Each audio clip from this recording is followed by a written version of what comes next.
इस बात की इस देश में बहुत सख्त आवश्यकता है। देश की विचारधारा में, देश के सोच विचार में, देश को चलने चलाने में एक बड़ी परिवर्तन की आज आवश्यकता है। हमको आजादी मिले 75 साल गुजर गए। सरकारें कई बने, नेता कई आए, आमदार, खासदार, मंत्री, मुख्यमंत्री, प्रधानमंत्री कई बने, उनको हम ही लोग बनाते गए। एक बात पे विचार कीजिए, भाषण तो बड़े लंबे लंबे आते हैं, कई बातें सुनने को आती हैं। सिंपल बात है, सिंपल बात, यह कोई रॉकेट साइंस नहीं है। मैं जो बात आपके सामने रखना चाह रहा हूं, यह कोई रॉकेट वाला मामला नहीं है, बड़ा साइंस कुछ भी नहीं है इसमें, मामूली बात है। 75 साल के आजादी के बाद इतने मुख्यमंत्री, इतने पार्टियां, इतने सरकारें, इतने प्रधानमंत्री बनने के बाद आज देश में ना पीने को पानी मिलता है, ना सिंचाई को पानी मिलता है, ना बिजली मिलता है। ये क्या दिया नहीं जा सकता? ये है, उसकी इन चीजों की उपलब्धि नहीं है। चक्कर क्या है, इस चीज को समझना है। हम समझ के भी ना समझ नहीं रहना चाहिए। एक बार समझ में आया तो एकजुट होना चाहिए। मेरा इतना ही बात है। आज के समय बड़ा दुख होता है, महाराष्ट्र राज्य में सबसे ज्यादा किसान आत्महत्या कर रहे हैं। क्या कारण है, क्या बात है? दया करके सोचिए। आत्महत्या कोई भी इंसान कब करता है? सारे ही रास्ते बंद होने के बाद मजबूरी हालत में, बड़ी आक्रोशित परिस्थिति में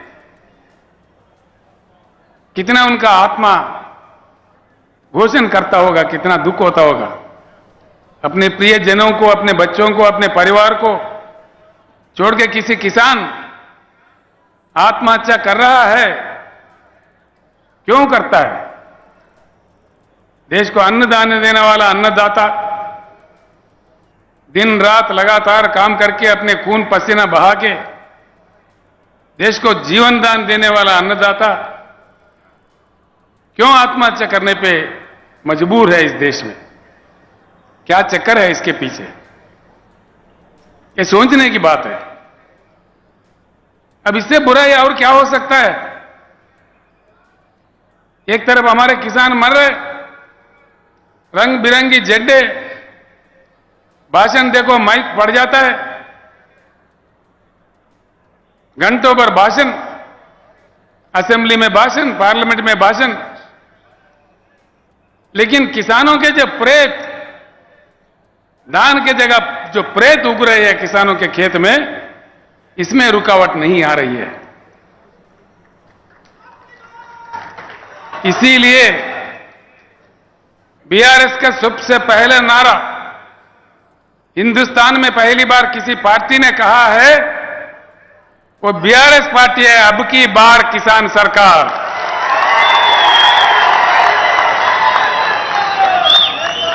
अब की बार,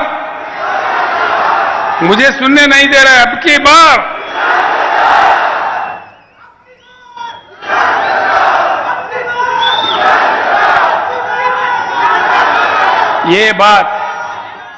ये बात अगर हमारे किसान समझे, हमारे किसान अगर इस बात को समझे, धर्म के नाम पे रंग बिरंगी झंडों के नाम पे, जाति के नाम पे, राजनीतिक पार्टियों के नाम पे बंटवारा नहीं होते हुए अगर हम एकत्रित हो, एकजुट हो, वज्रमूठ हो, ये कोई असंभव बात नहीं है। सिंपल बात है, इस देश में किसानों की संख्या 42% से ज्यादा है। 16 करोड़ हमारे किसान परिवार है और उसमें मजदूर खेती, हमारे खेती पे काम करने वाले जो मजदूर भाई है, हमारे साथी है, वो दोनों अगर मिला दिए हम 50% से आगे है। सरकार बनाने के लिए इससे ज्यादा ताकत नहीं चाहिए। एक ही बात गांव में जाकर चर्चा कीजिए आज रात में, आज में, कल में, जब आपको टाइम मिले, अपने दोस्तों के साथ, अपने किसानों के साथ संजीदा बैठ के चर्चा उठाइए। क्या केसीआर ने आके नांदेड़ में ऐसा कहा कि यह बात सच है कि झूठ है? मैं इतना ही आपसे प्रार्थना करता हूं, जो लोग समझते हैं बात को एक दीप से दूसरा दीप जलाए जैसा बात को फैलाना चाहिए, समझाना चाहिए। मुझे पूर्ण विश्वास है भारत बुद्धिजीवियों का देश है, बुद्धुओं का देश नहीं है। वक्त आने पर, देश को बात समझ में आने पर महापुरुषों को, महानेताओं को यूं तुत्कार दिया